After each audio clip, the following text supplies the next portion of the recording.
आज बात होगी हेट स्पीच पर सबसे बड़े यानी सुप्रीम हथौड़े की। कबीर दास का दोहा है, ऐसी वाणी बोलिए मन का आपा खोए, औरन को शीतल करे आप हुई शीतल को। लेकिन सियासत और सोसाइटी में इस वक्त उल्टा ढर्रा चल पड़ा है। जो जितनी नफरत भरी बातें करे वो उतना बड़ा और बोल्ड मान लिया जाता है। जो अपनी जुबान से जितना जहर घोले उसका नाम उतना ही ट्रेंड कर रहा है। सियासत में इस वक्त आप ये कह सकते हैं जो हेट है वही हिट है। आज सुप्रीम कोर्ट ने इसी सोच पर कसकर हथौड़ा मारा और पूछा कि धर्म के नाम पर ये कहां पहुंच गए हैं हम।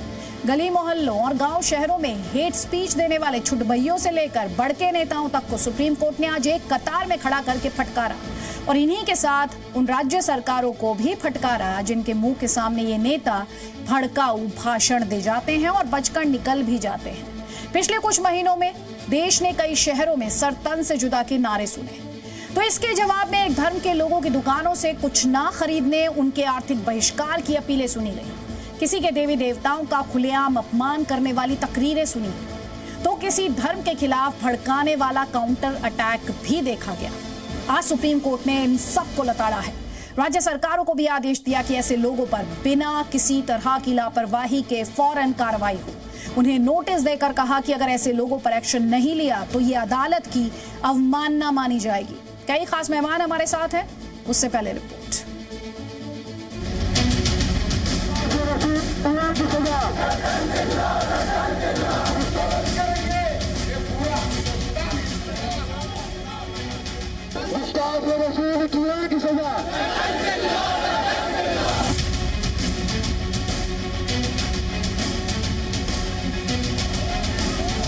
इनके रेडी से सब्जी खरीदने की जरूरत नहीं है। अगर इनका दिमाग ठीक करना है, इनकी तबीयत ठीक करनी है तो एक ही इलाज है, वो है संपूर्ण बहिष्कार।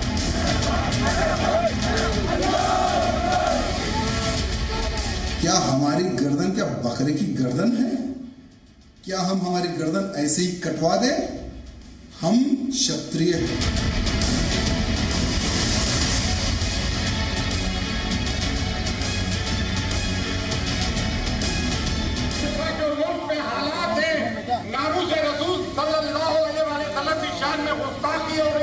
ये हम कभी कबूल नहीं करेंगे।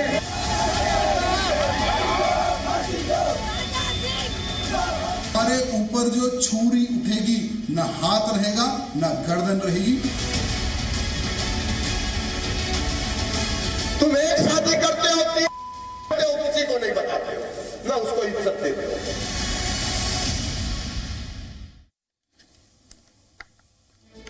तो कसम संविधान की में ये वो उदाहरण आपने अभी देखे जिन पर पिछले दिनों हंगामा हुआ, सवाल उठे। इसी पर आज सुप्रीम कोर्ट को ये कहना पड़ा कि धर्म के नाम पर ये कहां आ गए हैं। तो आज इस मुद्दे पर बड़ी बहस इसलिए जरूरी क्योंकि भड़काऊ बयानबाजी हावी होती दिख रही है। आज ये बहस इसलिए भी जरूरी है क्योंकि हेट स्पीच पर सुप्रीम कोर्ट सख्त है। ये बयानबाजी इसलिए भी जरूरी क्योंकि सुप्रीम कोर्ट ने हेट स्पीच को नफरत फैलाने वाला बताया है। ये बहस जरूरी है क्योंकि राजनीतिक दल भड़काऊ बयानबाजी रोकने में नाकाम रहे हैं। ये बहस इसलिए भी जरूरी है, भड़काऊ बयानों से धर्मों के बीच फासला बढ़ता जा रहा है। तो कई खास मेहमान इस वक्त हमारे साथ हैं। इस्लामिक स्कॉलर जुनैद हारिस हमारे साथ हैं, एडवोकेट असगर अली खान हमारे साथ हैं, मौलाना खैरुद्दीन हमारे साथ हैं, इस्लामिक स्कॉलर हैं, और साथ ही हमारे साथ हैं इस वक्त कलीमुल हफीज AIM का पक्ष रखने के लिए आप सभी का बहुत बहुत स्वागत है। ये कोर्ट भी आज कोर्ट को भी इतना गुस्सा आया कि उन्होंने भी ये सवाल पूछ लिया कि धर्म के नाम पर कहां आ गए हैं हम, और क्या सियासत इस ये जो मौजूदा हालात हैं, क्या सियासत इससे पल्ला झाड़ सकती है? सही बात तो ये है कि सब कुछ सियासत का किया धरा है, वरना मुल्क जब आजाद हुआ था और राष्ट्रीयता और मानवता के नाम जिस तरह एक होकर के काम करने का अपना इरादा बनाया था, अपना पूरा का पूरा एक अहद किया था, उसको कहीं ना कहीं सियासत ने भटकाने की कोशिश की है। और हेट स्पीच अगर देखा जाए तो सियासी लोगों के हवाले से ज़्यादा बातें आई हैं। शायद मजहबी लोग ऐसी बातें नहीं कर रहे हैं, वो सियासी लोग हैं जो हेट स्पीच को बढ़ावा दिए और इनके खिलाफ सख्त कार्रवाई हो। काश सुप्रीम कोर्ट ने अभी जो बातें की हैं ये अमली तौर पर लागू हो सके और एक मैसेज जा सके और इनके खिलाफ कार्रवाई होने की वजह से उनको लोग एक तरह से इबरत के तौर पर देख सके, ये बहुत अच्छा होता। आपके पास 18 सेकंड का और वक्त है, आप अपना कमेंट में अगर कुछ ऐड करना चाहें तो ऐड कर सकते हैं।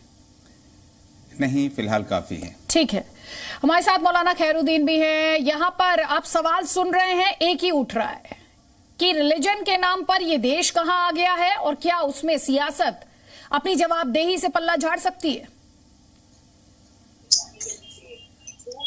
देखिए, आज जो भारत में एक दूसरे मजहबों के खिलाफ जो बात कही जा रही है वो इंसानियत के खिलाफ है और कोई भी मजहब वाले इसकी जो है ना तारीफ नहीं करते और ये जो है ना काबिल मजम्मत है। और रही बात ये कि आजकल जो सियासी जमातें हैं वो जमातें एक दूसरे में तफरीका पैदा करके अपना वोट बैंक जो है ना बढ़ाना चाहती हैं, लेकिन ये उनका ख्वाब कभी शर्मिंदा काबिल नहीं हो सकता, क्योंकि हमारा भारत एक गंगा जमुनी तहजीब का एक गहवारा रहा है और ये ऐसे हालात जो ना आए हैं और जो हालात पैदा किए हैं उनको मुक्की खानी पड़ी है। ये तारीख शाहिद है। ये हमारा भारत सदियों से एक दूसरे का अदब और एहतराम का जो है ना करता आ रहा है और वही जो है ना हमारी तारीख रही। आपने तो जो बात कही कि भारत तो ये कबूल ही नहीं करता, लेकिन आज नौबत ये आ गई कि देश की सर्वोच्च अदालत को इस पर सवाल उठाने पड़ गए कि ये जो हेट स्पीच है ये बदस्तूर जारी कैसे है, इस पर विराम क्यों नहीं लगाया जा रहा। हमारे साथ फिरोज बख्श साहब भी है। फिरोज बख्श साहब, अब आपके पास 1 मिनट का वक्त है। जब हम हेट स्पीच की बात कर रहे हैं तो हेट स्पीच इसमें योगदान अगर मैं कहूं तो किसी ने कमी तो छोड़ी नहीं है। जी आदित्य जी, अगर मेरी आवाज आपको पहुंच रही है तो मैं कहना चाहूंगा कि हमारी जो डेमोक्रेसी है, एज ओल्ड डेमोक्रेसी है, इसमें हेट स्पीच का कोई मतलब नहीं है। अगर कोई स्पीच हो तो लव स्पीच होनी चाहिए, नंबर 1। और कई लोग क्या करते हैं, कई लोग ये करते हैं कि ये जो हेट स्पीच है ना, ये इसको अलग अलग टैग देते हैं। कहते हैं जी डिसेंट होना चाहिए, आजादी होनी चाहिए बात करने की। तो मेरा ख्याल यह है कि ये हेट स्पीच टैक्स के अंदर जो है इसको हर हालत में रोकना चाहिए। और अब आप ये देखिए कि अभी मैं एक प्रोग्राम में था तो उसमें ये सुनने को मिला कि बहुत सारे सेडिशन केसेस हैं, उसमें से काफी सारे सेडिशन केसेस जो हेट स्पीच प्राइम मिनिस्टर के खिलाफ की गई और जो हेट स्पीच योगी आदित्यनाथ के खिलाफ की गई। भाई देखिए, हेट स्पीच होगी तो उसके अगेंस्ट इलेक्शन होगा। कुछ लोगों ने कहा नहीं ये तो सेडिशन केसेस जबरदस्ती जो है लगाए गए हैं और ये तो जो एक डेमोक्रेसी है उसके अंदर ऑपोजिशन ये सब चलता है। तो मेरे कहने का मकसद ये है, हेट के खिलाफ अगर कानून बने तो कानून ही ना बने बल्कि सही मानों में उसके अगेंस्ट एक्शन भी। तो बिल्कुल सुप्रीम कोर्ट उसी एक्शन की बात यहाँ पर फिरोज बख्श साहब कर रहा है। जल्दी से कमेंट असगर अली खान आपका। सुप्रीम कोर्ट जो ये सुप्रीम हथौड़ा चलाया है, ये बात वहां तक पहुंची क्यों? ये नौबत ही क्यों आ गई इस देश में? उस देश में जो गंगा जमुनी तहजीब की दुहाई देता रहा है, वहां आज देश की सर्वोच्च अदालत ने पूछा कि धर्म के नाम पर कहां आ गया है भारत? आपने बिल्कुल सही कहा आदित्य जी कि जो गंगा जमुनी तहजीब का गहवारा था उसको हम लोग खुद अपने फैसले नहीं कर पाए और आखिरकार इस हिंदुस्तान की सबसे बड़ी अदालत ने फिर उसमें दखल दिया और कहा यह हम सभी को लिए। मैं किसी हिंदू मुसलमान सिख ईसाई या धर्म की बात नहीं कर रहा हूँ, हम सब के लिए हिंदुस्तानी होने के नाते ये बड़ा शर्म की बात है। हालांकि मुझे तो ऐसा भी लगता है कि शायद और पहले सुओ मोटो सुप्रीम कोर्ट को ये कदम उठा लेना चाहिए था, क्योंकि सारी चीजें हर रोज मीडिया में, सोशल मीडिया में और हर रोज नजर आती है। इस कदर इन स्पीचेस की वजह से फसादात हो रहे हैं और बहुत सारी ले दे के अगर हम कहें तो मुल्क का नुकसान हो रहा है और इनका अपना जाती मफाद होता है। ये बात हम समझ नहीं पाते आसानी से। अपना जाती मफाद क्या, जितने सियासी लोग हैं ज्यादातर आप हेड स्पीचेस में अगर देखें, अभी आपने कहा जितना ज्यादा हेड उतनी ज्यादा हिट, तो इन लोगों का ये इन्होंने अपना रवैया बना लिया है। ऐसा नहीं था पहले, ये अभी चंद सालों से शुरू हुआ है कि जितना ज्यादा सियासत इस नौबत पर देश को ले आई है, लेकिन जो उन्हें सुनने वाले हैं, आज तो सवाल उनसे भी है ना असगर अली जी, आज तो सवाल उनसे भी है। कलीमुल हफीज है हमारे साथ, सबसे है। लेकिन मैं ये कह रहा हूँ कि सियासी लोगों का क्या है, अपने हाथ में कलम लेंगे और कागज लेंगे और हिसाब लगाएंगे कि हम मुसलमानों के खिलाफ बोले तो कितना हमारा पोलराइजेशन वोट का, कितना अगर हम हक में बोले तो हमारे एग्जाम में क्या होगा। सिर्फ इसके अलावा और कुछ नहीं है, मुल्क की किसी को नहीं। अरे जब अब इतनी समझ है जुनैद हारिस जी, जब इतनी समझ है इस डिबेट में, हेट स्पीच को एक्चुअली कोई सही ठहरा नहीं सकता, ये इतना बेसिक है। लेकिन ये बात समझ नहीं आती क्या, ये जो कॉमन सेंस है क्या ये अब कॉमन नहीं रही, या हर बात के लिए हम राजनीति को ही कटघरे में खड़ा करके अपनी जिम्मेदारी से पल्ला झाड़ सकते हैं क्या? नहीं, बिल्कुल आप सही कह रहे हैं। मैं बता रहा हूं आपको कि जिस मजहब का भी लोग सहारा लेकर के हेट स्पीच देने की कोशिश करते हैं या फेवर करने की कोशिश करें, तो उस मजहब ने तो कुरान के हवाले से मैं एक आयत आपको सुनाऊं कि अल फितनतु अशद्दु मिनल क़त्ल, हेट स्पीच फितना है जो कि कत्ल से भी ज्यादा बड़ा शदीद जुर्म है। वजह यह है कि उसके जरिए सोसाइटी तबाह होकर के रह जाती है। तो हमारे मुल्क का माहौल खराब करने के लिए लोगों को आपस में लड़ाने का ये जो काम है, ये तो फितना है ना, ये तो किसी भी तौर पर मजहबी नहीं हो सकता। ये सारे के सारे लोग, ये सियासी नहीं, सिर्फ मैं कहता हूं ये मुजरिमीन की तादाद है, ये मुजरिम लोग हैं, इनकी सजा इनको जेल में होना चाहिए, इन्हें सड़क पर चलने का मौका नहीं देना चाहिए जो कि हेट स्पीच देते हैं। लेकिन अब जाहिर सी बात है कि सजा देने वाला और सजा किसको दे, अगर दोनों ही एक हो जाएं तो यहां से प्रॉब्लम शुरू हो जाती है। ठीक है, ये जो आपने भी यहाँ पर पॉइंट उठाया उस पर मैं लौटूंगी, लेकिन आज ये जो सुप्रीम हथौड़ा चला है उसके बाद कलीमुल हफीज, कमी तो किसी ने नहीं छोड़ी इस रेस में, हेट स्पीच की रेस में कोई पीछे है क्या? सब बराबर की प्रतिस्पर्धा में है कि कैसे एक दूसरे को पीछे छोड़ें, कैसे हेट उगले और सुपर हिट हो जाए। देखिए आदित्य जी, हेट तो हेट ही रहेगी, लेकिन जब देश की राजधानी में प्रधानमंत्री और गृह मंत्री के नाक के नीचे जब हेट स्पीच होती है, और वो भी सुप्रीम कोर्ट के साथ, यानी जंतर मंतर पे किस तरह के नारे लगाए लोगों ने, उसके अलावा अभी बिल्कुल जो एक सांसद और एक विधायक ने दिल्ली में सुंदर नगरी में किस तरह की स्पीच दी, बिल्कुल क्लियर कट की। उससे पहले कराट प्लेस में रैली निकाल के कहा कि गोली मारो, फिर वो पता चला राज्य मंत्री से केंद्रीय मंत्री बन गए। तो जो सरकार का पूरा रवैया रहा, यहां तक कि एक हाई कोर्ट के जज ने उनके खिलाफ एफआईआर के लिए कहा तो उस जज का ही ट्रांसफर हो गया। तो पूरा जो सिस्टम इस हेट स्पीच को सपोर्ट कर रहा है, ये अफसोस की बात है। सरकार इसमें संलिप्त है, ये अफसोस की बात। सत्ताधारी पार्टी और पार्टी के जो एमएलए एमपी इसमें संलिप्त है, मंत्री इसमें संलिप्त है, ये अफसोस की बात। देखिए, एक अगर आम आदमी बात कहता है तो उसकी सजा, उस पर आप मुकदमा कर देते हैं। उत्तर प्रदेश से शादी वाला बयान किसका था? उत्तर प्रदेश से शादी वाला बयान अगर हो तो जरा सा चलाएं, सुनवाएं भी दर्शकों को। उस बयान पर आपकी उत्तर प्रदेश की पुलिस ने उस पर मुकदमा कर दिया, लेकिन प्रवेश वर्मा और नंद किशोर बाकायदा उन्होंने ओपनली कहा, ऑन रिकॉर्ड कहा, पूरी भीड़ में कहा, उस पर आज तक एफआईआर तक नहीं की। मैं खुद करा कर आया हूँ, उस थाने में एफआईआर के लिए एप्लीकेशन देकर आया हूं, आज तक उस पे कोई एफआईआर, कोई मुकदमा दर्ज नहीं हुआ। यानी छोटी सी हेट स्पीच में तो आप, अच्छा छोटी सी हेट स्पीच, अच्छा हेट स्पीच में भी छोटी और बड़ी होती है। अच्छा आप बिल्कुल, अच्छा हेट स्पीच में भी छोटी और बड़ी होती है और आप उसको जस्टिफाई कर रहे हैं मुझसे कलीमुल हफीज जी। मैं बता रहा हूं, हेट स्पीच का आप जस्टिफिकेशन दे रहे हैं। अब ये वही वाले हालात हैं जब कॉन्स्टिट्यूशन को सेलेक्टिवली जब सूट करे तो यहां से उठाकर वहां से उठाकर उसके आर्टिकल्स को उठाकर कोट कर देना, ये सिलेक्टिव अप्रोच जो है, ये जो भी आपने हेट स्पीच को लेकर सिलेक्टिव अप्रोच दिखाई ना, एक छोटी सी हेट स्पीच, जरा वो स्टेटमेंट निकालें आप, जरा वो स्टेटमेंट निकालें और हम अपने दर्शकों को सुनाएंगे वो स्टेटमेंट।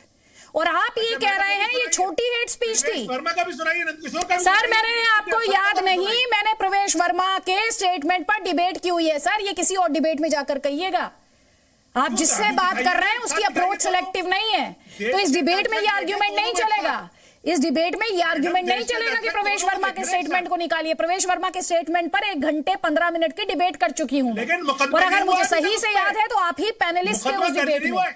तो सर, हेट स्पीच में ये जो छोटा और बड़ा का पैमाना है ना, इसको जरा साइड रखिए। अब इसे आप साइड रख दीजिए। अगर आप सही मायने में चाहते हैं ये देश आगे बढ़े, वो ये जो स्टेटमेंट है ये भी चलाएंगे हम अपने दर्शकों के लिए। और तब कलीमुल हफीज जी मैं आपसे जवाब लूंगी, लेकिन उससे पहले जुनैद हारिस मैं आपसे जवाब ले लेती हूं। ये पैमाना कौन सा है कि ये छोटी हेट स्पीच है, ये बड़ी हेट स्पीच है? ये कौन सा पैमाना, कौन सा स्केल है? नफरत का कोई पैमाना नहीं। जाहिर सी बात, हमने सवाल उठाया, बिल्कुल सही सवाल है कि नफरत छोटा और बड़ा थोड़े होता है, गलत गलत हमेशा होता है। अब इसको जस्टिफाई किसी भी तौर पर नहीं किया जा सकता है। ये जरूर कह सकते हैं कि किसी की नफरत की वजह से पूरा मुल्क जल गया, किसी की वजह से मोहल्ला जला, ये जरूर कह सकते हैं, लेकिन जस्टिफाई किसी को भी नहीं किया जा सकता है। नहीं तो क्या उसमें ये छोटा बड़ा, ये जो सिलेक्टिव अप्रोच है या डबल स्टैंडर्ड्स है हेट स्पीच पर भी, जो भी आप देख रहे हैं इस डिस्कशन में, ये इस देश को सही रास्ता दिखा सकते हैं? मैं तो कह ही रहा हूं कि डबल स्टैंडर्ड गलत है। मैं तो कह रहा हूं कि जो लोग भी इसमें मुलव्विस पाए जाएं उनके खिलाफ कार्रवाई हो। कार्रवाई नहीं होने की वजह ही से लोगों को मौका भी मिला हुआ है। कार्रवाई हो जाए, प्रॉब्लम सॉल्व हो जाए। और सिर्फ हेट स्पीच ही की मामला नहीं है ना, नफरत फैलाने वाली जो चीजें हैं, मैं बता दूं आपको, मैं मिसाल दे रहा हूं, शायद इस वक्त मुनासिब है या नहीं। कश्मीर से पंडित हटाए गए, जो लोग उसे फेवर करते हैं बहरहाल वो भी मुजरिम हैं, लेकिन बिल्किस बानो केस में मुजरिमों को जो लोग फूल माला चढ़ाने को फेवर करते हैं वो भी मुजरिम हैं। किसी भी तौर पर यह नहीं कहा जा सकता है कि ये एक कम दर्जे का है और दूसरा कम दर्जे का, ज्यादा दर्जे का है। गलत गलत होता है, और जब तक दोनों तरफ कार्रवाई नहीं होगी, हर तरफ कार्रवाई नहीं होगी, दोनों तरफ तो कोई चीज नहीं है, हर तरफ कार्रवाई नहीं होगी, मैं नहीं कह सकता हूं कि कुछ भी हो सकता है। ठीक है, लोग सियासती सी बात है। और अब ये जो हम नीचे इंफॉर्मेशन चला रहे हैं, इस इंफॉर्मेशन को शुरू से शुरू कीजिए और इनको दिखाइए, जरा कलीमुल हफीज साहब को दिखाइए कि इसमें हम सबकी बात कर रहे हैं। हम प्रवेश वर्मा की भी बात कर रहे हैं, हम शौकत अली की भी बात कर रहे हैं, हम राजा की भी बात कर रहे हैं। देख लीजिए, एक एक करके नाम आ रहे हैं। कलीमुल हफीज जी, शिकायत ना रह जाए आपको, एक एक करके नाम। मैडम ना शिकायत ना करिएगा सर ना। आप अपनी लाइन ऑफ आर्ग्यूमेंट में सिलेक्टिव होते होंगे सर, आप अपनी लाइन ऑफ आर्ग्यूमेंट में सिलेक्टिव होते होंगे, मैं नहीं होती। अरे मैडम, चाहे टी राजा सिंह हो या उसमें ए राजा हो। और आप मुझे आज ये बताएंगे कि वो कौन सा पैमाना है जिसमें आप इस निष्कर्ष पर पहुंच जाते हैं कि छोटी हेट स्पीच है, ये बड़ी हेट स्पीच है? मैडम, हम अगर बोल रहे हैं, अगर आप इजाजत अरे बोलिए ना सर, बोलिए। देख नहीं पा रहे हैं आप। अरे बोलिए आप। देखिए, एक सभा होती है जिसमें एक कहता है संपूर्ण बहिष्कार करिए, एक कहता है इन्हें चुन के मारिए, एक कहता है इनके हाथ गर्दन काट डालिए, एक कहता है अवैध हथियार रखिए और फायर आर्म रखिए। तो ये पूरे नरसंहार की जो तैयारी है, इसको आप एक नॉर्मल स्पीच से अगर कंपेयर कर रहे हैं तो आप कर सकते हैं, लेकिन अफसोस की बात यह है कि उसके ऊपर भी मुकदमा दर्ज नहीं होता। और जो हेट स्पीच भी नहीं है, जो हमारे उत्तर प्रदेश के सदर ने कहा, वो एक नॉर्मल बात कही, उस पर मुकदमा दर्ज हो जाता है। तो ये क्या है? ये सरकार सत्ता का दुरुपयोग है, ये कानून का मजाक है। ये आप देश की बहुसंख्यक आबादी को चढ़ाकर आप अल्पसंख्यकों के खिलाफ माहौल बनाना चाहते हो। कौन सा माहौल आप तैयार कर रहे हो? ये प्योर घृणित और एक नरसंहार की तैयारी है। ये छोटी बात नहीं है। ये घृणित हो जाता है जब इनकी पार्टी के नेता पर एक्शन होता है, तो ये घृणित हो जाता है। तब हेट स्पीच नहीं रहती। छोटी स्पीच, बड़ी स्पीच, हेट स्पीच, इनके पैमाने अलग अलग। नहीं सर, आप पहले बता दीजिए जरा। आप एक सेकंड सर, सुन लीजिए। शौकत अली ने क्या कहा था? ये अगर आपको लग रहा है कि स्टेटमेंट में कुछ गलती नहीं है, तो सर फिर तो हेट स्पीच की डेफिनेशन चेंज करनी पड़ेगी। फिर हेट स्पीच की डेफिनेशन तो पहले से डिफाइन है। हाँ, तो फिर उसमें आपके हिसाब से हेट स्पीच में शौकत अली का स्टेटमेंट दर्ज नहीं आता है, उस दायरे में नहीं आता आपके हिसाब से। चलिए कोई बात नहीं। आप ये बताइए। नहीं, सुनिए। आपसे और मेरे बीच बहस उससे बेहतर है उज्ज्वल निकम जी, वरिष्ठ अधिवक्ता, उनसे पूछते हैं। पुलिस को कटघरे में खड़ा अरे सुन लीजिए ना, आप सुनिए, मैं आपसे आपकी बात एक्सपर्ट से करा रही हूँ। उज्ज्वल निकम जी, सबसे पहले तो हमारे दर्शकों को सरल भाषा में बता दीजिए हेट स्पीच होती क्या है, क्योंकि यहाँ पर तो जो पैनलिस्ट आए पॉलिटिकल पार्टी से वो कह रहे हैं छोटी हेट स्पीच, बड़ी हेट स्पीच, फिर एक बड़ी स्पीच के साथ हेट स्पीच की तुलना, मतलब ये बहुत ही कंफ्यूजन की स्थिति उन्होंने जो क्रिएट की है। आप इस पर से थोड़ा सा लोगों को क्लैरिटी दे दीजिए और मुझे बता दीजिए कि छोटी हेट स्पीच और बड़ी हेट स्पीच भी करता है कि देश का कानून? आदिति, मैं तो पहले साफ करना चाहता हूं कि मैं राजनीति की बात इस पर कोई आधारित नहीं है। सर बिल्कुल क्लैरिटी है, आप एक्सपर्ट के तौर पे बुलाया है। हेड स्पीच में कोई ऐसी बड़ी स्पीच छोटी स्पीच का बिल्कुल नहीं। हमारा संविधान का जो ढांचा है और जो हमारा अभी जो कानून मौजूद है, उस आधार पर कोई भी व्यक्ति किसी धर्म, जात और भगवान के और अल्लाह के नाम पर अगर कोई ये कहता है तो मुझे लगता है कि हेट स्पीच यानी 153A और 505 के अंदर तहत गुनाह बनता है। आज जो सुप्रीम कोर्ट ने जो बात कही गई, यही कही गई है कि जो हेट स्पीच है हमारा पूरा संविधान निरपेक्ष की गवाही देता है और इस प्रकार जो भी व्यक्ति, जो भी पॉलिटिकल पार्टी जो धर्म निरपेक्ष के नाम पर अगर कोई बवाल करती है तो मुझे लगता है कि इसमें कोई अंतर नहीं कि बड़ी हेट स्पीच और छोटी स्पीच। कोई भी स्पीच हो, चाहे वो छोटी हो, चाहे वो लंबी हो या बड़ी हो, अगर उस हेट स्पीच से अगर कोई दो व्यक्ति की और दो धर्म में, दो जातियों में अगर इस तरह से बवाल मचता है तो मुझे लगता है कि वो कानूनन संगीन अपराध है। आप कह रहे हैं ये कानूनन संगीन अपराध है। हमने बीते दिनों में देखा है, अदालत हम लगाते नहीं, लेकिन हेट स्पीच को लेकर जिस परिभाषा का भी आपने जिक्र किया, बहुत से ऐसे स्टेटमेंट्स आए हैं उज्जवल निकम जी जो उस डेफिनेशन में, उस परिभाषा में फिट होते हैं। बीते दिनों में क्या हेट स्पीच को लेकर आपको लगता है जो इन्फोर्समेंट एजेंसीज हैं या लॉ एंड ऑर्डर एजेंसीज हैं, क्या उनके सामने खुद इसका संज्ञान लेकर एक्शन लेने का ऑप्शन नहीं है क्या? नहीं, बिल्कुल उनके पास ये ऑप्शन है और उस ऑप्शन का अगर इस्तेमाल नहीं करते तो आज सुप्रीम कोर्ट ने उन्हें तभी लॉ एंड एनफोर्सिंग एजेंसी को हिदायत दी है कि वो कंटेम्प्ट ऑफ कोर्ट माना जाएगा। मुझे लगता है कि ये सुप्रीम कोर्ट का ओरल ऑब्जर्वेशन ये बहुत संगीन ऑब्जर्वेशन है और मुझे लगता है ये लॉ एंड एनफोर्सिंग एजेंसी के लिए एक बड़ी मिसाल होगी। अगर वो इस हेट स्पीच का कॉग्निजेंस नहीं लेंगे, अगर वो हेट स्पीच के कानून के अंदर नहीं कार्रवाई करेंगे, तो मुझे लगता है कि उसे सुप्रीम कोर्ट ने कहा है कि हम इसे कोर्ट की अमानता मानेंगे और इसके लिए उनको भी बड़ी कार्रवाई को सामना करना पड़ेगा।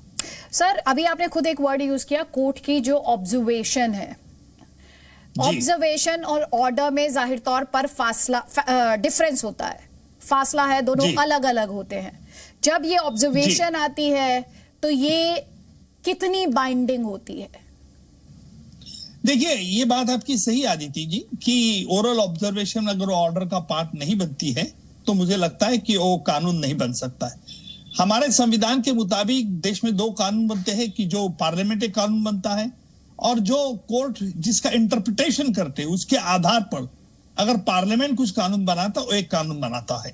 लेकिन ये कोर्ट का जो ओरल ऑब्जर्वेशन है, मुझे लगता है कि वो लॉ एंड एनफोर्सिंग एजेंसी के लिए बिल्कुल एक समझदारी की काफी सूचना है और मुझे लगता है कि ओरल ऑब्जर्वेशन अगर सुप्रीम कोर्ट के सामने अगर ये मामला आ गया कि लॉ एंड एनफोर्सिंग एजेंसी ने उस पर कुछ कार्रवाई नहीं की है, संविधान का ढांचा का बिगड़ने की कोशिश की है, तो मुझे लगता है कि इसे सुप्रीम कोर्ट हल्के हाथ से नहीं लेगा। मैं ये भी चाहती हूँ उज्जवल निकम जी, आज अब हमारे दर्शकों को ये भी बताएं, एक तरफ तो वो व्यक्ति, वो आरोपी जिस पर हेट स्पीच के आरोप, दूसरी तरफ उससे जुड़े हुए कंटेंट को वायरल करने वाले लोग, उन पर उन्हें लेकर भी सजा, ये एक बहुत इंपॉर्टेंट पहलू है इस खबर का। और मैं चाहती हूँ आप क्योंकि ये जो मैं आपसे संवाद कर रही हूँ, ये संवाद है लोगों में जागरूकता क्रिएट करने का, अवेयरनेस क्रिएट करने का। आप उन्हें बताएं कि वो खुद कितनी बड़ी मुश्किल में आ सकते हैं अगर वो हेट स्पीच फैलाने के, उस कंटेंट को फैलाने के आरोपी पाए जाते हैं या दोषी पाए जाते हैं। आदिति, आपने ये सवाल बिल्कुल सही फरमाया, क्योंकि मुझे लगता है आजकल हेट स्पीच करने वाला और उसे वायरल करने वाला भी उतना ही दोषी है और इसलिए मुझे लगता है कि आज जो मैटर जो चल रहा है सुप्रीम कोर्ट के सामने, उसमें कई ऐसे ऑब्जर्वेशन सुप्रीम कोर्ट में आ सकते हैं कि जिसको पार्लियामेंट को कॉग्निजेंस लेना पड़ेगा और मॉडर्न टेक्नोलॉजी के मुताबिक अगर जो कोई वायरल करता है, चाहे व्हाट्सएप हो चाहे सोशल मीडिया हो, वो उतना ही उसे दोषी माना जाएगा, क्योंकि वायरल करना यानी वो हेट स्पीच का प्रसार करना माना जाएगा। और इसलिए ये कानून में संशोधन होना जरूरी है। मुझे मालूम है कि जो हमारे मौजूदा कानून है उसमें ये वायरल करने की कोई उपयुक्तता नहीं रखी गई है, लेकिन मुझे लगता है कि आने वाले कल में ये जरूर होगा कि जो सोशल मीडिया के माध्यम के रूप से जो वायरल करता है, जो सोशल बैलेंस बिगाड़ने की कोशिश करता है, चाहे वो इंफॉर्मेशन के लिए और कुछ के भी लिए, उसको भी जिम्मेदार माना जाएगा। अच्छा उज्जवल निकम जी, एक सवाल ये भी उठेगा, कोर्ट ने आज इतनी तल्ख टिप्पणी की है, कोर्ट आज ये पूछने के लिए मजबूर हो गया कि रिलीजन के नाम पर हमारा देश हम कहां आ गए हैं। कोर्ट ने ये कहा, क्या ये जो मौजूदा हालात हैं उनमें हेट स्पीच को लेकर एक लैक्सिटी है? मैं इसमें किसी एक पार्टी विशेष की बात नहीं कर रही हूं, एक ओवरऑल पॉलिटिकल विल की बात कर रही हूं कि चलता है, रफा दफा कर देंगे, विवाद होगा, वोट का फायदा हो रहा है, पोलराइज हो रहा है, ध्रुवीकरण हो जाएगा। क्या एक पॉलिटिकल विल की कमी है इसे कंट्रोल करने में? अभी तो लगता है ऐसा ही है कि पॉलिटिकल विल थोड़ी कम पड़ रही है सभी हमारे राज्यों में, और इसीलिए सुप्रीम कोर्ट को बड़ा तीखा टिप्पणी करनी पड़ेगी। और जो तीखी टिप्पणी है इसके आधार पर मैं वापस कह रहा हूं कि कानून हमें और सख्त करना पड़ेगा। एग्जैक्टली, ये मेरा क्वेश्चन भी है फरमाइए उज्जवल निकम जी, यही मेरा अगला क्वेश्चन था। जो मौजूदा कानून है, जो लीगल फ्रेमवर्क है, क्या वो इतना पुख्ता है, क्या वो इतना स्ट्रांग है कि कानून में, आप मुझसे ज्यादा जानते हैं, हमेशा एक डेटरेंट की बात की जाती है, प्रिवेंटिव मेजर्स की बात की जाती है, एक इस तरह की मिसाल की बात की जाती है ताकि वो डेटरेंट के तौर पर देखी जाए। तो क्या जो मौजूदा लीगल फ्रेमवर्क है वो अपने आप में सक्षम है इस तरह के जो मौजूदा हालात हैं जिसमें हेट स्पीच में हम इंक्रीज देख रहे हैं, उसमें इजाफा देख रहे हैं, उससे डील करने के लिए, मौजूदा हालात से डील करने के लिए क्या जो मौजूदा लीगल फ्रेमवर्क है वो पूरी तरीके से इक्विप्ड है, या फिर आप कहेंगे इस कानून को और सख्त करने की जरूरत है? जहां तक मेरा मानना है कि इस कानून को और सख्त करना पड़ेगा। इतना ही नहीं तो पुलिस एजेंसी को भी अगर उसको उत्तरदायित्व होना पड़ेगा अगर उन्होंने तुरंत कार्रवाई नहीं की।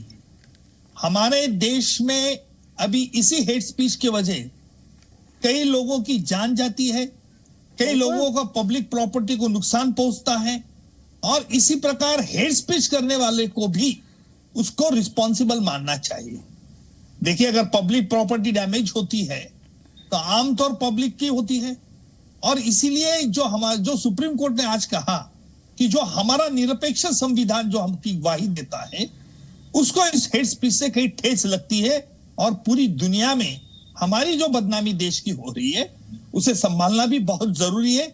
यही सुप्रीम कोर्ट की मुझे लगता है मनीषा थी, और इसे मैं स्पष्ट रूप से कहूंगा कि मौजूदा जो कानून है उसमें संशोधन करके एक बड़ा संगीन कानून लाना पड़ेगा। आप बताइए, आप जब संगीन कानून की बात करते हैं तो किस तरह के प्रावधान की आप बात कर रहे हैं? देखिए, मैं ये कैमरा के सामने तो जरूर नहीं कहूंगा, लेकिन अगर सरकार को ये कंसल्टेशन अगर पूछती है सरकार, बताऊंगा। क्योंकि आपने आदि जी ये बात बहुत अच्छी कही है आज ये डिबेट में कि जो वायरल करते हैं, जो सोशल मीडिया का बिना सोच के वायरल करते हैं, उनको ये ध्यान में नहीं रखते कि इस वायरल करने से क्या हो सकता है। ये बड़ी आपत्तिजनक पोजीशन, और इसीलिए मुझे लगता है कि जो सोशल मीडिया का जो फ्रीक्वेंट यूज करके लोगों को भड़काना चाहते हैं, जो अशिक्षित है, इलिटरेट है, उनको भड़काना चाहते हैं, मुझे लगता है कि बिना आम तौर पर, अच्छा हेट स्पीच में कई बार ऐसा मैंने देखा है वो मोड़ तोड़कर फैलाया जाता है, मोड़ तोड़कर उसको वायरल किया जाता है, और इसीलिए भी देखिए ये बहुत गंभीर स्थिति आज हमारे देश में पैदा हुई है।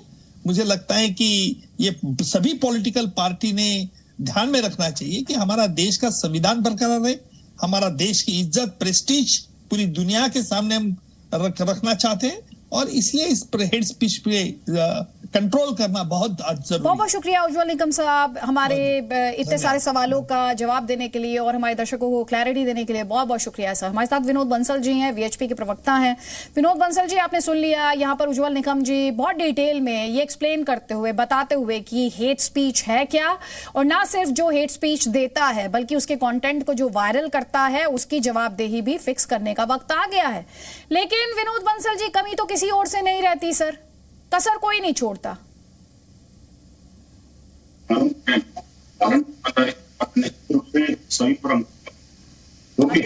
जो भी जिस तरह की भाषा का प्रयोग करता है उस भाषा पर मर्यादा।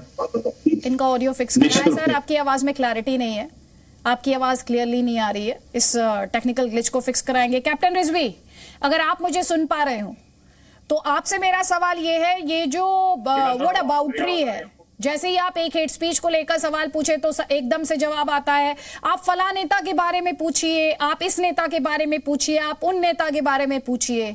ये जो व्हाट अबाउटरी है, ये असली कारण है कि आज कोर्ट को ये कहना पड़ा, देश की सर्वोच्च अदालत को ये कहना पड़ा कि रिलीजन के नाम पर इस देश को कहां ले आए हैं।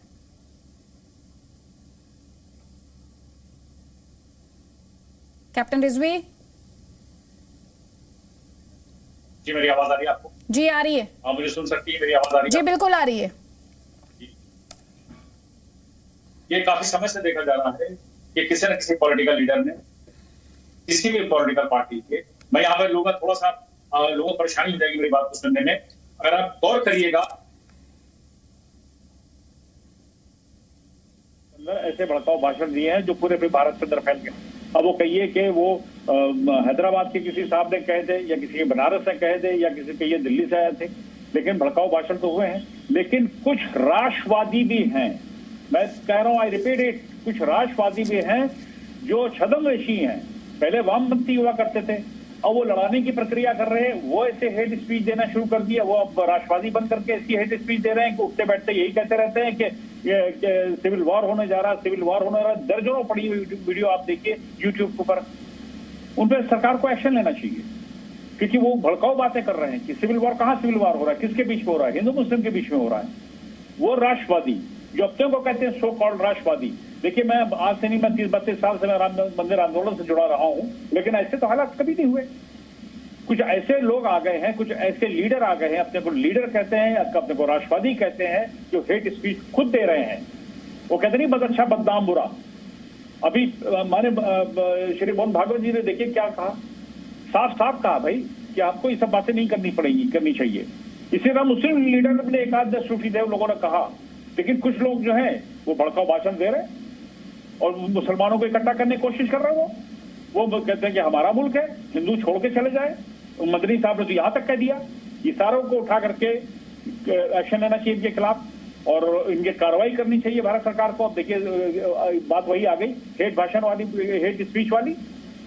ये तो बोल रहे हैं कलीमुल हफीज, सेलेक्टिव अप्रोच है ना, छोटी हेट स्पीच, बड़ी हेट स्पीच। देखिए मैडम, अभी जो उज्जवल निगम साहब ने कहा कि जो वायरल कराते हैं उनको तो सख्त सजा होनी चाहिए, तो भारतीय जनता पार्टी और आरएसएस का जो आईटी सेल है वो इतना बड़ा है जो वायरल कराता है कि जेलें कम पड़ जाएंगे हिंदुस्तान की। दूसरी बात, ये जो लोग सत्ता में बैठे हुए हैं, ये आपके सामने में अपनी एफआईआर की जो कॉपी है ये दिखा रहा हूँ। ये 11 अक्टूबर को मैं ये जमा करा कर आया हूँ थाना जीटीबी एनक्लेव में। अभी तक इस पर कोई एफआईआर नहीं हुई है, जिसे विश्व हिंदू परिषद ने एक अपनी हिंदू विराट सभा करके एक सांसद ने, अब सांसद तो जिम्मेदार आदमी होता, उसने क्या हेट स्पीच दी, एमएलए ने क्या दी, और बाकायदा संतों को भी इसी लाइन में इन्होंने खड़ा कर दिया। उन्होंने भी जान से मारने, गर्दन काटने और इस तरह की बातें की। आज तक मुकदमा भी दर्ज नहीं हुआ है, तो छोड़िए सजा क्या होगी। जवाब ले लीजिए विनोद बंसल जी, अब आइए आ जाइए, जवाब लीजिए विनोद बंसल जी से, जवाब लीजिए विनोद बंसल जी। मैं एक्चुअली कलीमुल अपनी बात अब सुन नहीं पाया, एक्चुअली क्या बोला था उन्होंने, थोड़ा सा रिपीट कर देंगे? ये तो वीएचपी का जो आयोजन था और साथ ही प्रवेश वर्मा का जो स्टेटमेंट है, उन्हें लेकर सवाल खड़े कर रहे हैं सर सीधे तौर पर। देखिए वीएचपी के आयोजन में कोई हेट स्पीच नहीं थी। जो प्रवेश वर्मा ने कहा था वो साफ साफ जिहादियों को ललकारा था, जो आतंकवादी हैं, जो हिंसक हैं, जो मारने की बात करते हैं, उनको ललकारने की बात की थी। देखिए विषय को और विषयांतर करके समझना ठीक नहीं है। बात यह है कि कौन लोग हैं जो सरतंत्र जुदा की बात करते हैं। और वास्तव में बातचीत करते, वो नारे लगाते हैं हजारों की संख्या में, और अंततोगत्वा जाकर के वो सर को तन से जुदा कर भी देते हैं। और एक नहीं, अनगिनत घटनाएं देश के अंदर घटती नहीं, प्रवेश वर्मा ने क्या कहा था? विनोद बंसल जी, प्रवेश वर्मा ने क्या कहा था? जो आप कह रहे हैं कि उन्होंने तो जिहादियों को ललकारा था, क्या कहा था उन्होंने? नहीं, देखिए मैं ये कह रहा हूँ कि उन्होंने, मैं किसी को डिफेंड नहीं कर रहा, लेकिन जो मैंने सुना वो मैं आपको सुना रहा हूँ। आपको भी पता है इस बात का कि प्रवेश वर्मा ने ये साफ साफ कहा था कि जो लोग हिंसक हैं, जो जिहादी तत्व हैं, उन जिहादी तत्वों का सामाजिक बहिष्कार करना चाहिए, और बहिष्कार करना भी चाहिए निश्चित रूप से। आपको भी करना चाहिए, मुझे भी करना चाहिए। जो भी देशद्रोही हैं, जो आतंकवादी हैं, जो जिहादी हैं, और जो बात बात पर हिंदुओं को सिर्फ इसलिए मारते हैं तो उनको जिहाद करना है। विनोद बंसल जी, उनका बहिष्कार करना चाहिए। जो देशद्रोही हैं, जो आतंकवादी हैं, जो देश के गद्दार हैं, ये फैसला एक तो अदालत करेगी। हाँ, ये फैसला एक तो अदालत करेगी सर, और सजा का काम भी अदालत का है। सजा का काम भी अदालत का है। नहीं, बहिष्कार करने का सजा का काम भी अदालत का है सर, सजा का काम भी अदालत का है। और अगर ऐसे लोग हैं, नहीं सुनिए सर, फिर मेरा सवाल ये होगा, लॉ एनफोर्समेंट एजेंसीज क्या कर रही हैं? अगर नेताजी जाकर ये कह रहा है कि देशद्रोही, गद्दार, नफरत उगलने वाले, नफरत फैलाने वाले, देश को बांटने के दोषी जो है, उनकी तो एक सभ्य समाज में जरूरत नहीं है सर। उसके लिए लॉ एनफोर्समेंट एजेंसीज हैं, वहाँ पे अदालतें हैं, उन सबकी जिम्मेदारी है वो लोग। नहीं, बहिष्कार करना तो मेरा अधिकार है ना। और देखिए, नहीं सर, मैं कुल मिला के ये कह रही हूँ, हेट स्पीच जब होती है ना, हेट स्पीच की जब बात होती है, अभी थोड़ी देर पहले कलीमुल हफीज भी यही कर रहे थे शौकत अली के स्टेटमेंट को लेकर। नहीं, देखिए, नहीं, शौकत अली के स्टेटमेंट को लेकर वो भी यही कर रहे थे सर। देखिए, मैं बस ये कह रही हूँ कि इसमें छोटी हेट स्पीच और बड़ी हेट स्पीच नहीं होती है। एक कमेंट जल्दी से संगीत रागी, ठीक है सर, एक कमेंट में ले लेती हूँ संगीत रागी का, उसके बाद मैं आपको दे दूंगी मंच। देखिए, हेट स्पीच कोई भी संप्रदाय हो, कोई भी संप्रदाय का नेता हो, चाहे हिंदू समाज का हो, चाहे मुस्लिम समाज का हो, वो नहीं होना चाहिए। लेकिन ये चीज़ें एक तरफा भी नहीं चल सकती हैं। एक तरफ तो आप रोज इस प्रकार की तकरीर करें, आप रोज इस प्रकार करें कि हिंदू जो है वो काफिर है, जो इस्लाम को नहीं मानता है वो काफिर है, काफिरों के खिलाफ हम धर्म युद्ध करेंगे, तो यह तो अपने आप में एक हेट स्पीच है। इसको आप कैसे रोकेंगे? हिंदू समाज में तो ये नहीं कहा जाता है। हम मंदिरों में तो जाकर के ये कहते हैं गौ शांति, अंतरिक्ष शांति, वनस्पति शांति, शांति रेवा शांति। हम तो कहते हैं सारा विश्व बंधुत्व की बात हो, हम तो कहते हैं सारे विश्व का कल्याण हो। कभी नहीं कहते कि सिर्फ हिंदुओं का कल्याण हो, कभी नहीं कहते इस देश के लोगों का ही कल्याण हो। हम तो कहते हैं जड़ चेतन सब में वही है, सबका कल्याण हो। दूसरी तरफ एक तकरीर ऐसी है जो कहता है कि नहीं, जो दूसरा पक्ष है वो काफिर है और काफिर हमारे लिए दुश्मन है, उसके खिलाफ हमारे जिहाद की बात करते हैं। देखिए, मुझे लगता है कि कहीं न कहीं भारत की सांस्कृतिक समझ के प्रति जो बड़े समुदाय हैं, उनको कहीं न कहीं अपनी पुरातन चीजों को छोड़ करके इस मुद्दे पर लौटना पड़ेगा। और मैं मुस्लिम समाज से आग्रह करूंगा इसको लेकर के कि जो इस्लाम की व्याख्या वो कर रहे हैं, जो बहावी इस्लाम की व्याख्या कर रहे हैं, वो बहुत खतरनाक है। और दुनिया में आतंकवाद का स्रोत वही है। जो सज्जन तरीके से जो इस्लाम की व्याख्या करते हैं, उसके कारण ऐसा नहीं होता है। इस्लाम की भी व्याख्या है।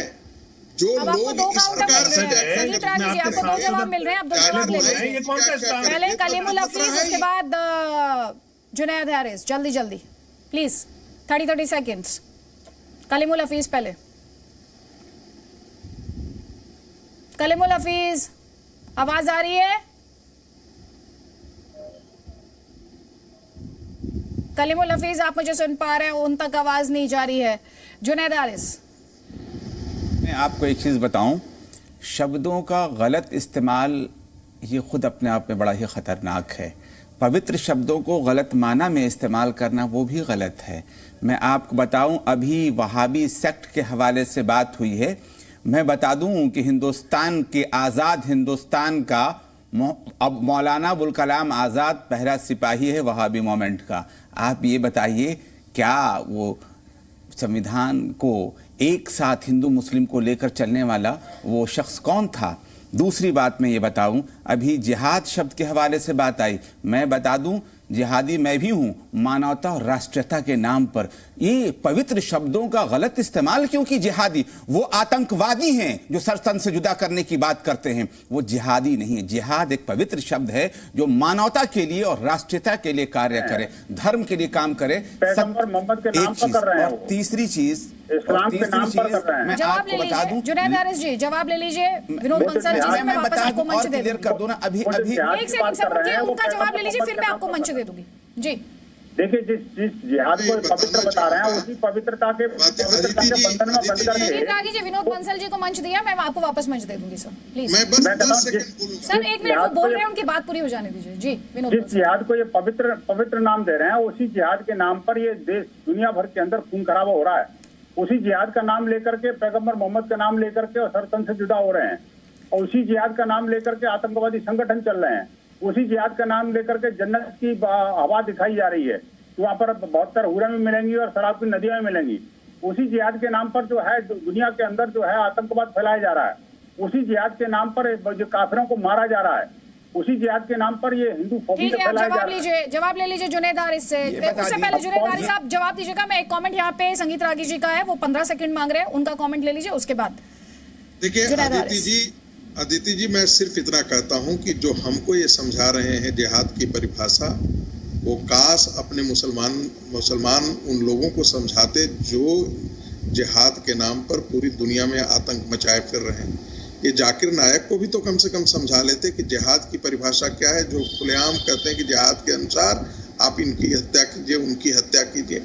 अरे भाई, उन्हीं इसी जिहाद जो है वो सीरिया में क्या चल रहा है, अफगानिस्तान में भी तो जिहाद है। जवाब ले लीजिए जुनैद हारिस जी। आप उनको समझाइए ना। ठीक है, जवाब लीजिए संगीत रागी जी, जवाब ले लीजिए जुनैद हारिस से। हम तो पूरी दुनिया को समझा रहे हैं, हम तो मत समझाइए। आप अपने आईना के सामने अपने समाज के कर्मों को आप रखिए और तब पता लगेगा। उनकी बात सुन लीजिए, पूरी हो जाने दीजिए। जुनैद हारिस की बात पूरी हो जाने दीजिए। सर, मैं आपको आईना दिखा रहा हूं, हिंदुस्तान का आईना दिखा रहा हूं। वीर अब्दुल हमीद बहुत बड़ा जिहादी था, शहीद हो गया। अरे भाई, उस्मान ब्रिगेडियर बहुत बड़ा जिहादी था, शहीद हो गया। आप सुन रहे हैं? अब सुन लें, अपने मुल्क से बाहर कहाँ जा रहे हैं? किसके नाम वीर अब्दुल हमीद ने कभी नहीं कहा। जिहाद को लेकर इतनी कंफ्यूजन की स्थिति यहाँ पर जो है, उस पर आप क्या कहेंगे कैप्टन रिजवी? 30 सेकंड्स है प्लीज। मैंने एक बात पकड़ी है, मैंने भी जो है साहब की एक बात पकड़ी है। इन्होंने अबू कलाम आजाद को कहा कि वहां भी सकते थे, बात मैंने पहली बार, और वहां चलिए कैप्टन रिजवी के साथ हमारा संपर्क यहाँ पर को मार रहे थे। मुझे यहाँ पर इस डिस्कशन को यहीं पर क्लोज करना पड़ेगा, हमारे पास वक्त इतना ही है। लेकिन दुनिया में भारत की सबसे खूबसूरत पहचान इसलिए है क्योंकि सबसे ज्यादा धर्म यहाँ है, अलग अलग तरह का कल्चर, अलग अलग खान पान, सबसे ज्यादा वेशभूषाएं यहाँ है। और इन सब से भी बढ़कर यहाँ जानते हैं क्या है? सर्वधर्म समभाव। लेकिन इतने समृद्ध देश में खुलेआम धार्मिक नारे लगाए जाए, यहाँ की आबो हवा बिगाड़ी जाए, तो क्या इस पर सख्ती नहीं होनी चाहिए? सोचिएगा जरूर, क्या नफरती गैंग में शामिल ऐसे लोगों का बॉयकॉट नहीं किया जाना चाहिए? नफरती जुबान बोलने वाले हर मजहब के हैं, हर धार्मिक दुकान और सियासी दुकान से हैं। सोचिएगा जरूर कि ऐसे नफरती लोगों को जस्टिफाई करने की बजाय सियासी दलों को क्या इन पर कड़ी कार्रवाई नहीं करनी चाहिए? सोचिएगा जरूर, इसलिए क्योंकि यहाँ सवाल आपका मेरा ही नहीं, सिर्फ हमारे देश का है। कसम संविधान की। में फिलहाल इतना ही। अब अगली मुलाकात होगी सोमवार रात 8 बजे। और जाते जाते आपको याद दिला दें, ये देश न चलता है धर्म से, न सियासत से, ये देश चलता है तो सिर्फ और सिर्फ संविधान की रोशनी से। नमस्कार।